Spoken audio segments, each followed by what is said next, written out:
Hey, what's going on out there, YouTube family? This is Samuel Legger here representing Team JVS, and I'm back here again for another series review. So I admit I have not seen up until this point like any previews, any notions. Only thing I knew was that Sandra Oh, that we normally know from Grey's Anatomy, was starring in this show that was getting all of this, you know, Emmy praise, and like I was like, it was all over. You know what I'm saying? From people telling me, yo, you should definitely check it out. You definitely check out at least the first 2 seasons. And then eventually I was kind of like talking to my wife. I was like, you know what? It's on Hulu. Let's check it out. What I didn't know was that this would be an insane, psychologically in-depth show about 2 different forms of addictions. The addiction of a person that is obsessed with the elegance of the way that death happens and why it happens and what that means for somebody that's proficient at it, and then somebody that is just engulfed and immersed into doing the action of causing death and is obsessed with anybody that wants to even try to comprehend it. And that idea personifies the 2 main leads in Sandra Oh and Jodie Comer. Jodie Comer playing the role of the assassin Villanelle, and of course Sandra Oh playing the role of Eve. Now, I'll read a brief synopsis so you can kind of get a gist of what's going on. When a Russian politician is murdered, a bored MI5 security officer is tasked with protecting the only witness and soon finds herself in the collision course with a violent and extraordinary assassin. And from there, everything just goes completely left.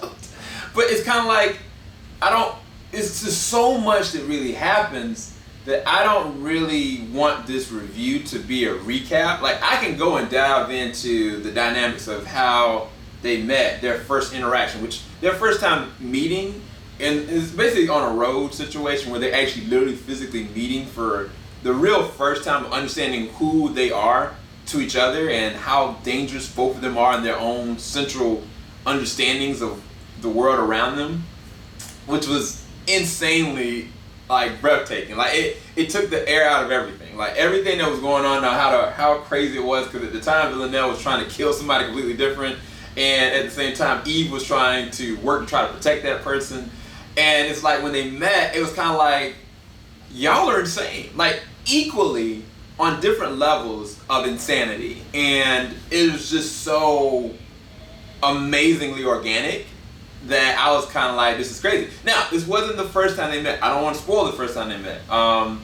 But every interaction that they have, whether they're with each other on camera, whether they're talking about each other from a passionate standpoint or from a vindictive hate standpoint, it is amazing to really watch, because it breaks down why, you know, they're obsessed with the things they're obsessed with, why they are connected to each other. And the reason why I find this show so compelling on different levels is because Eve is very efficient at her job. Like, she is able to break down and understand the mind of a killer. She very much so almost identifies with some of the reasons and the rationales and the, like, one of the things I'll say about Eve, and I think that Sandra plays this role so well, is that I don't want to say she's got a dissociative disorder, but she can be very vain of emotion. Like, there's a lot of times that Eve comes across as more of an antagonist than a protagonist, because she has no regard to her family's safety, to other people's safety. It's more so about being right about a circumstance or pursuing the obsession, which is Villanelle, of the story by any means necessary. And it really does cause a lot of problems, a whole lot of problems that she, honestly, it's not she's oblivious of the problems. They're identified. One of the things I love about the show is that every single thing you're like, yo, man, you're gonna cause the death of this person. Oh man, yo, your marriage gotta be hitting it. Oh man, like, what are you dealing with psychologically after all this death around you? Is this going to start affecting you? All those questions get answered throughout the course of this series, where it's like, Sandra in the very beginning, when the first time you really kind of see her at this centerpiece meeting, she's in this meeting with a couple of different notable people. Darren Boyd, who plays the role of Frank. Fiona Shaw. Shout out to Fiona Shaw. Last time I saw Fiona Shaw, low-key was in the goddamn Mario Brothers movie. But she was in the Harry Potter series as well. She plays the role of Carolyn, who's a very high-tier character. And then, you know, her boss slash cohort, David Haig's Bill. And they're just kind of like having this really breakdown of what the character Villanelle just did. You know, the assassination attempt she did. And it was kind of like Sandra's Eve, like, understood and was just watching and assessing everything, but was trying to keep quiet. And it's like, she just couldn't stop herself. That's part of the issue. Like, she cannot help herself. And what it does to me is like, it goes on the borderline of like, she's got sociopathic tendencies, but at the same time, she's bordering the line of sanity. Because I don't know what she's willing to do. At a certain point in the show, like there's a couple different moments of death that happens. I'm not gonna spoil any of them. But at a certain point, I was like, she said this dialogue to one of the main characters, played by Kirby Howe Baptiste, that plays the role of Elena, where she said something along the lines of like, I want to find them and strangle them with my bare hands. And it was like the way that she said it and the way she looked, I was like, you probably shouldn't be doing this at all. Like, this shouldn't be your job. Like, the MI5 in the sense of this show, every single one of them, from the smallest of the person that's the tech guy, to like Elena, to like her, to like her friend Bill, you start to uncover different masks of their psychological profile, and every single one of them are disturbed psychologically. Eve far more is the worst. Like there's no denying that. But every single one of them, they're like, yo, I was like, that ain't funny. Like, you have no empathy for this situation. Like, you just sit there and watch somebody die, and like you're just maneuvering like nothing happened. Like, this isn't a denial situation. Now, oh my gosh, there's a moment. I know I said I wasn't gonna talk about moments, but there's a moment that takes place in Eve's house, and it's interesting because Eve very much so has a loving husband, a husband that really truly loves her, really cares about like her well-being, and Eve just really doesn't treat him right at all. Like she's going out of her way, I think it's subconsciously, to push him away, like for real, every waking moment. But this specific time when she's in her house, she's on herself by herself, and she's trying this dress on, and like something happens. I don't want to spoil it, but the acting that Sandra went to levels that I was like, yo, you killing it. You killing the game. I hate you as a character. I hate what you're doing to other people. You are a terrible human being who calls himself, a hero, but really isn't, But you are acting this role, bro, like you killing the game. Now, let's go to Jodie Comer. Now, Jodie playing the role of Villanelle. Yo. Now, I've spoken about Sandra a lot. I'm talking about like, everything surrounding Eve, but I've said little to nothing about Villanelle. And I'm not going to say a lot. But, oh my gosh. Jodie makes Luther's Alice look like a saint on certain levels. And if you know Alice from Luther, if any of you guys can make that correlation understanding, Alice is a killer. She is insane. There's nothing that Alice wouldn't or couldn't do.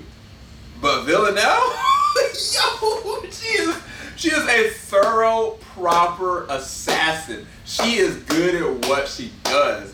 And it's like it's almost on this level of like, yo, I wouldn't want to be anywhere around this person. I wouldn't even, you know what I'm saying? Like, it's some people that you're like, oh wow, they're trained this, they're proficient at their job.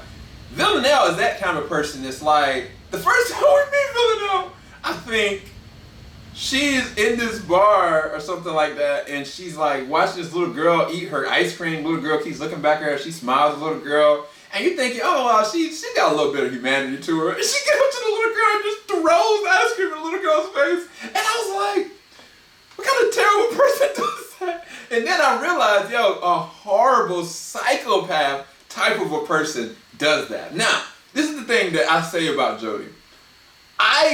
It was no point up until a few interactions with Sandra's Eve that I could guess what her true emotions were. She's the type of character that if she has any emotions, she suppresses them. If she acts like she's having emotions, she's lying to you. And she's playing with you. And she's like, in the midst of killing people, she's just toying with them. Toying with their lives. There's one time, bruh, I cannot, I was talking to my wife Alicia. And Villanelle was with a group of other people, other assassins. And let's just say something happens, and she gets into the driver's seat of a car. And I was like, she about to run them over, bro. And like, sure enough, I was like, yo, what kind of evil person you gotta be to do something like? And it's not just that though, because Jodie plays off the acting perfectly. Like her eyes and her expression, she goes vein of thought, vein of emotion on different levels.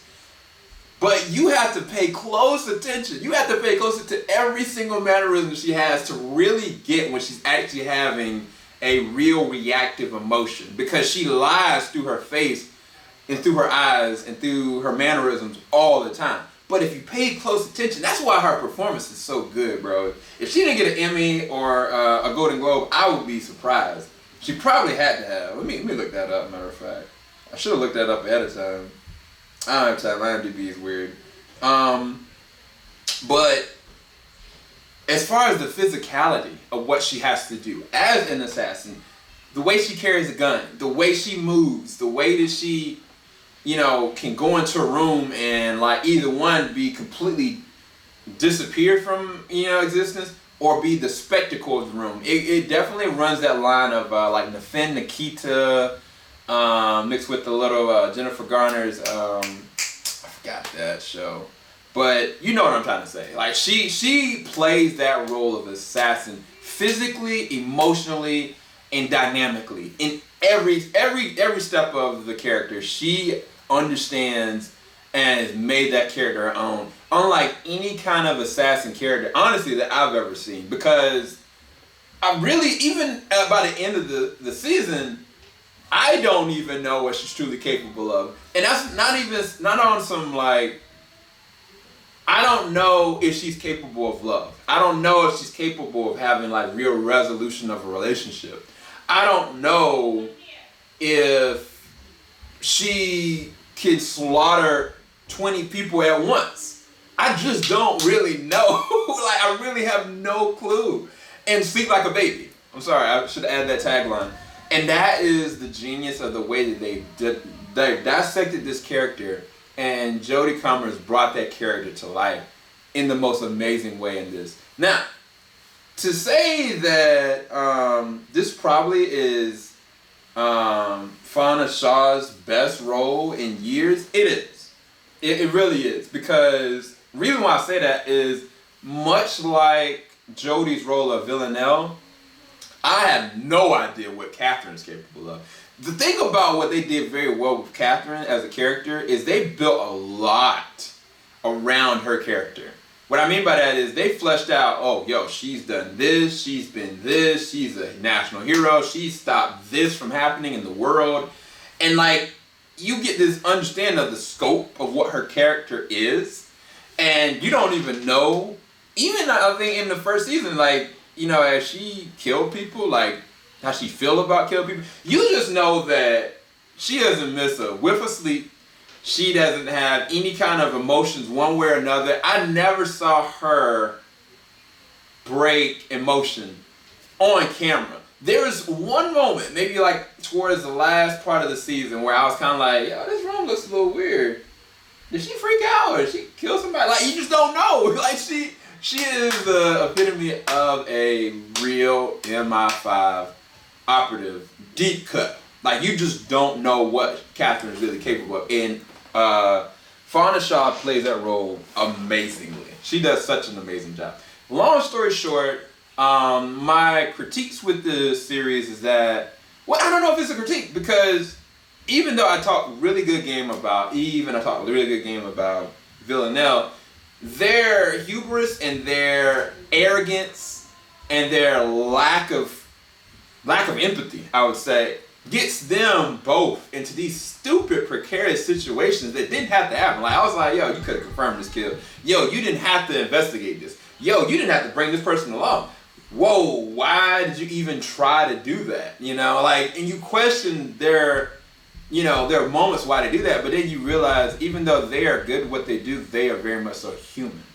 And because of their humanity, it puts them and everybody else around them in danger, and they just are the kind of people that don't care. That's what makes their characters so fascinating. But I think that if you're looking to have redeemable qualities about either one of these characters, there may not be there. They may not actually be any redeemable character. By the end of the series, you're going to question a lot of different things about everything around, you know, what you've seen from the very first episode. And I think that that's what makes this engaging to me, wanting to see what's going to happen next on the next season. So which that I'm going to do. So what would I rate this? I want to find like some negatives, but it's more so like the character motivations, because it's not like, okay, you got one character, right, that is a really dumb assassin. And I was like, this dude is dumb. Like, he is not what I would consider to be a professional. No, he is not a Leon the professional at all. And I was like, I don't even want this dude, you know, around Villanelle, you know what I'm saying?